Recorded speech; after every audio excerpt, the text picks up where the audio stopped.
The first thing you want to do as you reinstall this head is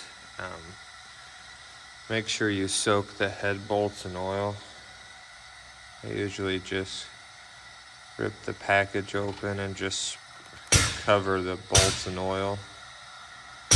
And that way when I'm prepping everything else, I can just let them soak for a while before I install them. So now that we have the headset in there that's been machined and planed, we're going to install our head bolts that have been soaking in oil.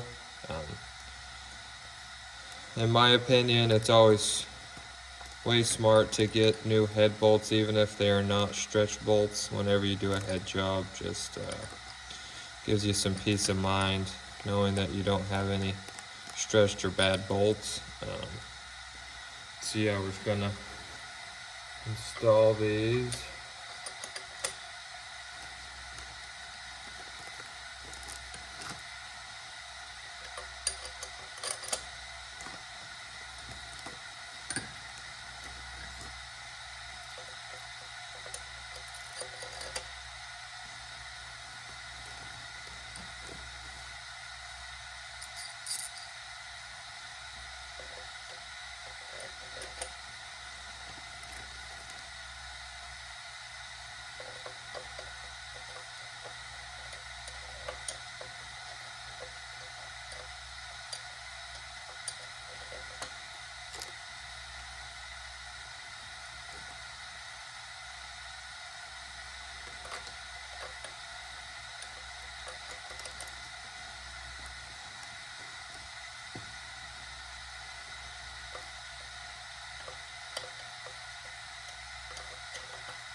Make sure when you install these, each bolt has a washer on it. It can fall off. That'd be a bad day. If you didn't notice it, you should notice it. It should be in the packaging, but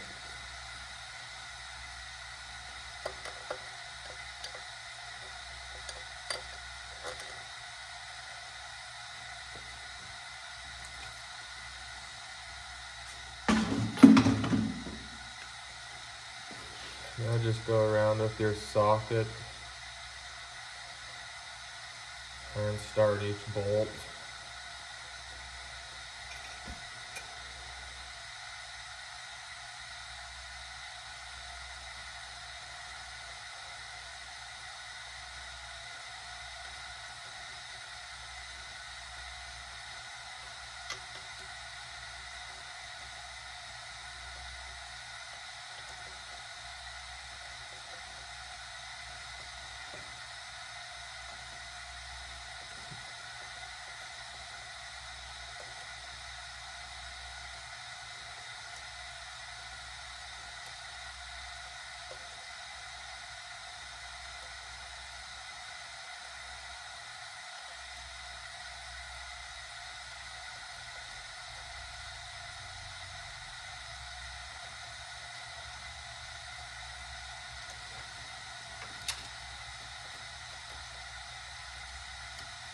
Make sure they're all going nice and smooth.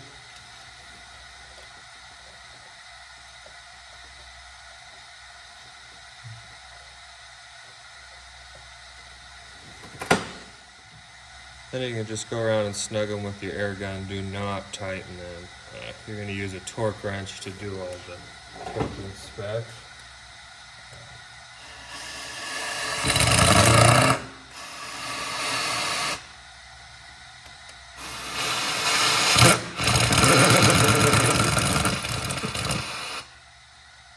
This just makes the process a little faster.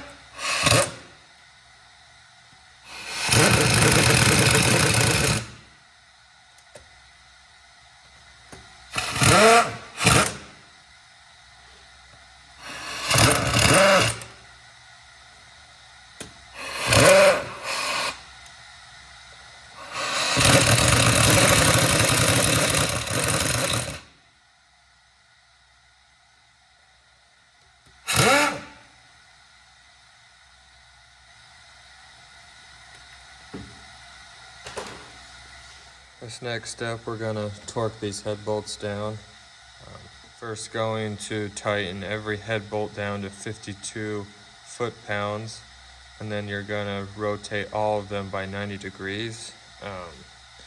These digital snap-on torque wrenches are really sweet because they do angles and foot-pounds. If you don't have one, you can always mark the bolt with a engine marker and do it that way also. This just makes it really precise. So we're going to turn this to the on position, and we're going to bump this up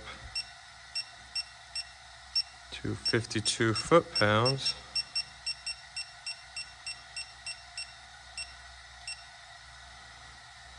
And we're going to set that. Oh, that goes to inch-pounds, sorry.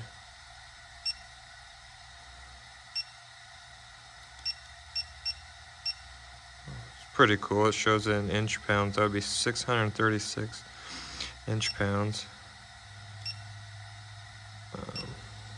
So now that we got it to 53 foot-pounds, we can start torquing each bolt down in the sequence that it calls for.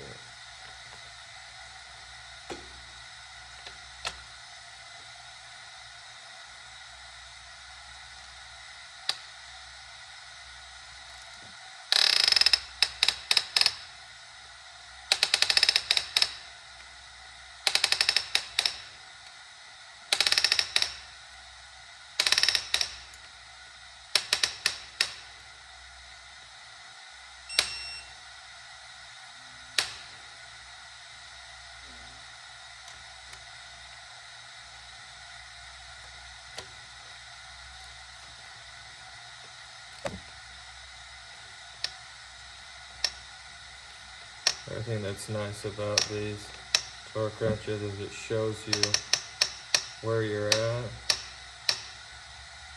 and as soon as you get to it beeps and goes green. So.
like I said, now that we've done the foot-pounds, we'll change it over to 90% for the angle. Just gotta wait for this to reset. Now that it's reset, we'll just set it to 90 degrees like I said. We will go around, torque all the bolts 90 degrees, and we'll follow the same pattern that we did before.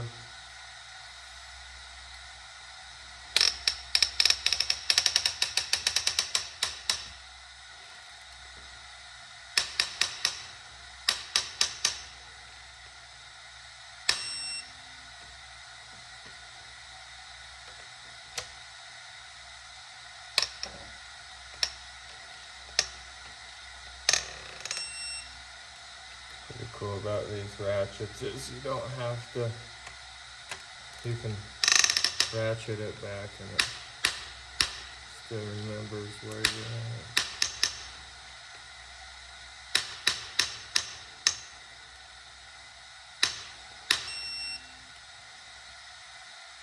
Just pretty sweet.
That's what we gotta do to torque down these head bolts. So next up, we're gonna install the cams. I like to fill the springs full of oil.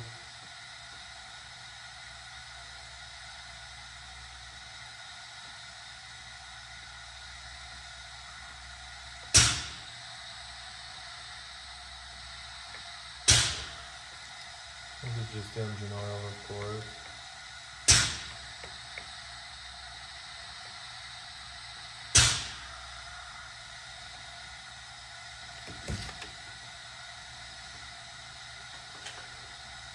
And next, you just install your cap. Make sure you put them in the same hole they came out of if you can. I just like to douse them in oil.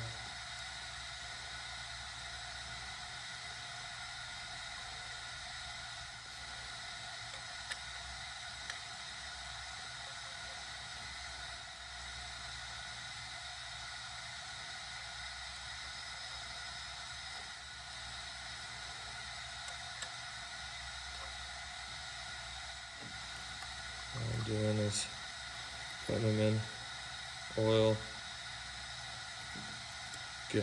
getting them saturated. Slide them in.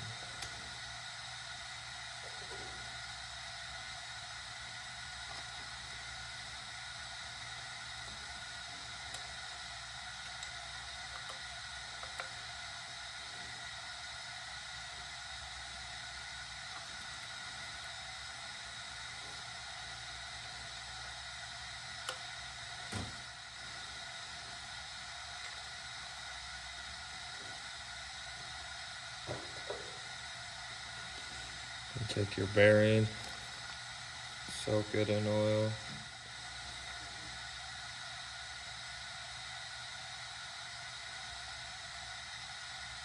Slide it back in, press it down. You're gonna take your cam and douse all of them in oil just make the process go a little smoother.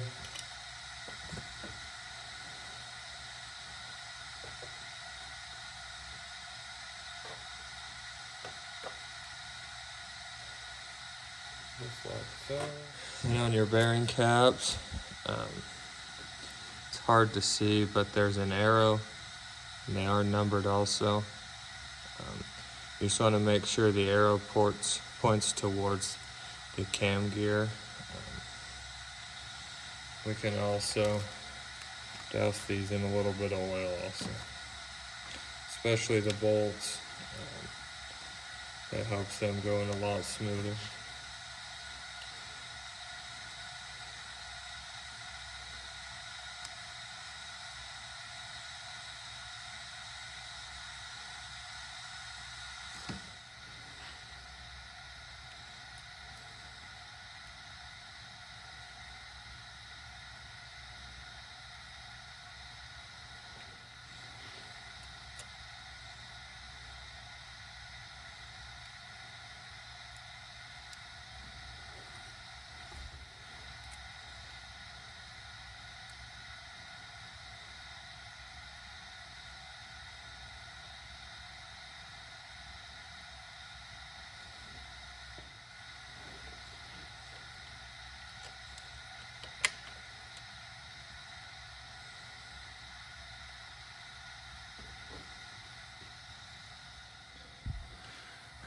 Now we're going to set this to 22 foot-pounds. We're only going to torque the big bearing cap closest to the cam on both cams to this torque. And then the rest of them we're actually only going to torque to 80 inch-pounds. So I will have to get a different torque wrench for that. So now that you have this one set to 22 inch-pounds, you're going to set it aside. You're going to grab a smaller torque wrench that does inch-pounds. This one doesn't go far enough down to be able to do that. So I'm going to start by setting this. It's going to be hard to see, sorry, to 80 inch-pounds.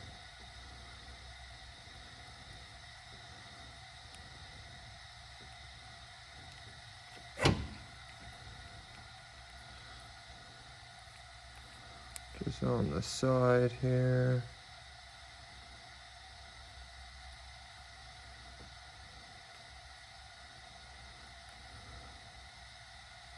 Just right there. Just going to lock it. And we're going to start from this center.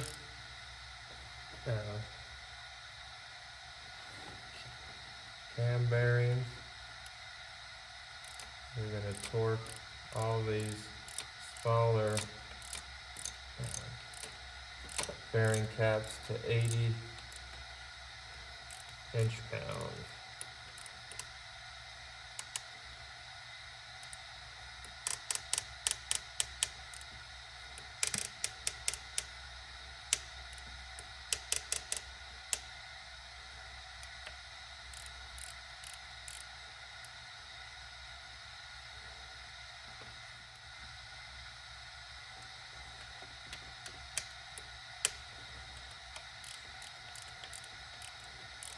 wait for it to click once.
These last two are 22 foot pounds.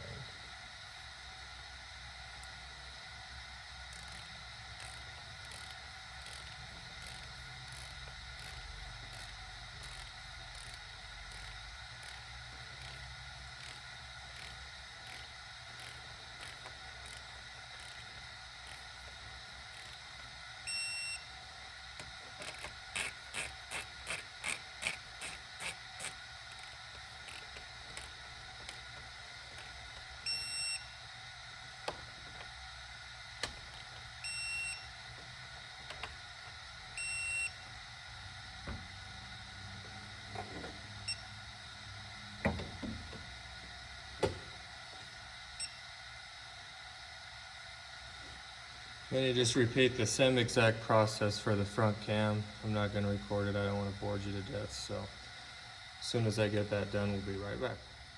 Our next step, we're going to get it ready to set the timing.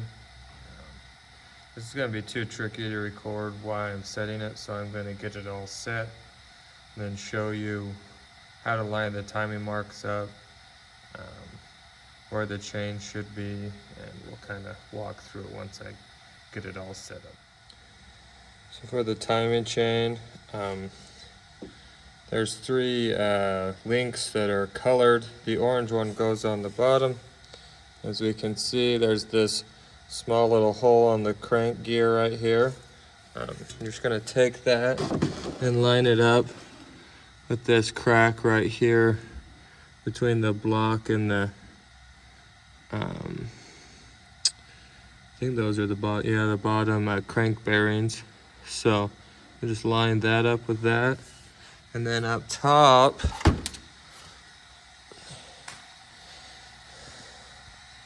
on the cam bearing caps, there's an arrow right there. There's an arrow right there. And with the exhaust cam, you want to find, there's a single dot that you want to line that yellow link up with. And then if you also notice on both sides, it's hard to see, but there's an exhaust and an intake side. Those just face, of course, the way of the exhaust and the intake. Then on the back VVT valve, there's two notches, one right here, one right here. The one on the left is a longer groove that goes all the way back, You want to line that yellow tooth up with the arrow. One thing to keep in mind, these chains are kind of loose. The first time I did one, I was all worried because you have to put the whole thing back together before you know if it really is in time. Just make sure you have all of the timing marks lined up, and the slack will take care of itself once you tension it. The problem is the tensioner is part of the timing cover, which I'll show you in a later step. So as long as you have those marks lined up, don't really worry about some of the sag in the chain. It is kind of normal. So our next step is going to be putting the timing cover back on. The only silicone I use these days is this stuff called the Right Stuff. Pretty expensive for what it is, but it works better than anything I've ever used. On this, you're just going to run a thin bead of silicone around it. The only thing you really need to be careful of is right here for the tensioner is the oil port. I have seen people plug these, then your tensioner doesn't get oil pressure. Just something to keep in mind. Just be careful. Make sure you don't put too much silicone in that area. So.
I'm going to slide the timing cover in.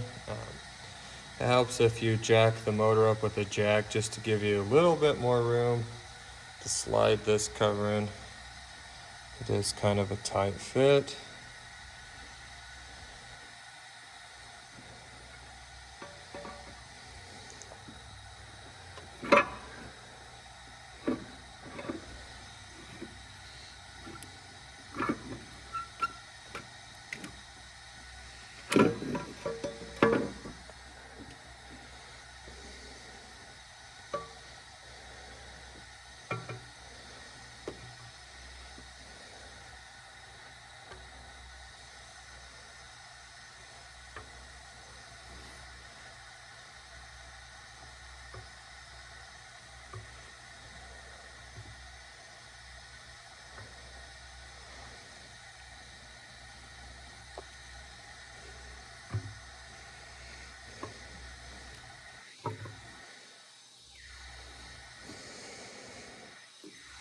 Just remember when you go to tighten these bolts, you do have to put those studs back in the oil pan. This is pretty self-explanatory. Just put the bolts back in where they came from. So I'm going to tighten those up and we'll be back. Next we're going to take our tensioner. Like I said, this is oil tensioned, so All we're going to do is push down on this tab with our finger.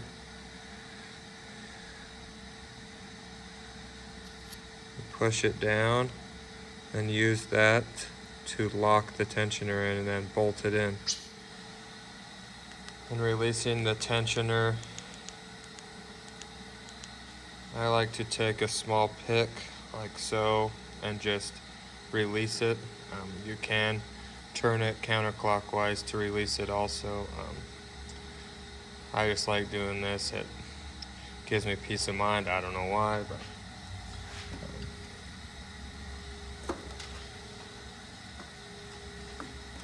so anyways, that's what I do there.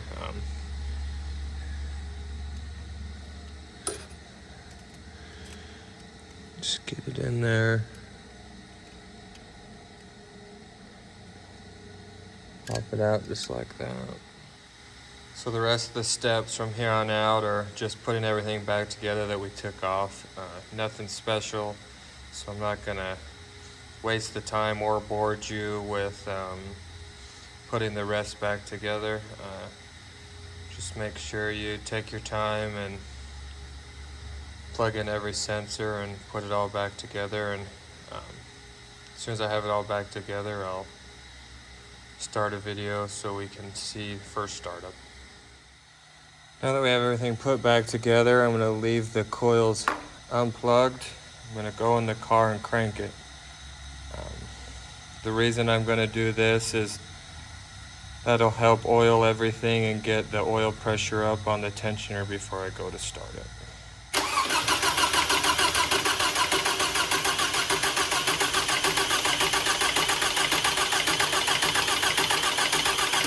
Now we can put the coils back in, plug them all in, and fire up.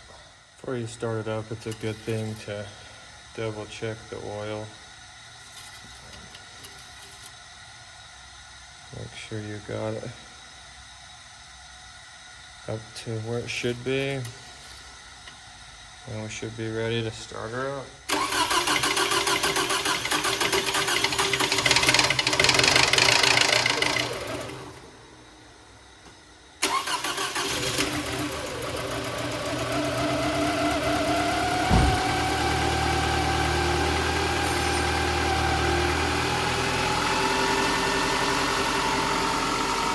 Just so you know, when it first starts up, it does sound a little rough. That's just that timing chain trying to get the rest of the oil pressure up to it. It could idle rough for a minute, just because you unplugged everything and it has to kind of relearn everything. So then you'll just run it up to temp. Check the antifreeze and oil again. And that's what you do to replace the head gasket on a Toyota Camry. If you like this video, please like and subscribe to my channel. I appreciate it. If you have any comments, please share. If you have any questions, I'm more than happy to help you. Just message me and I can answer any questions you may have. Thank you for watching.